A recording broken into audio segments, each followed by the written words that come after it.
Hey guys, so welcome back to the channel. This is Drink More Water. Set reminders in 1 minute. So guys, first is download this application into your device and it will be available on the Google Play Store and just simply open it up.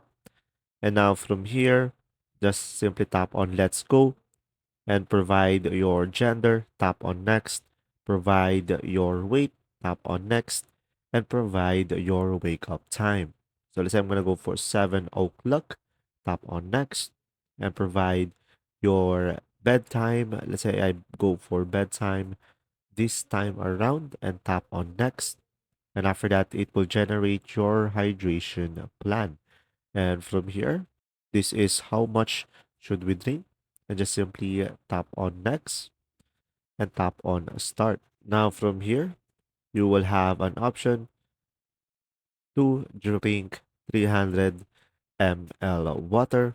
So guys, if you drink a 300 ml, you will just simply tap on the icon over here until you complete the 200 2210 ml. That is your target.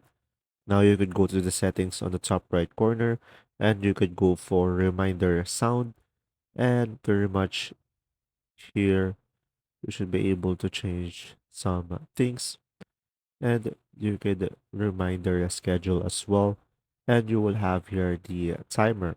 I hope this video helped you understand more. Thanks for watching.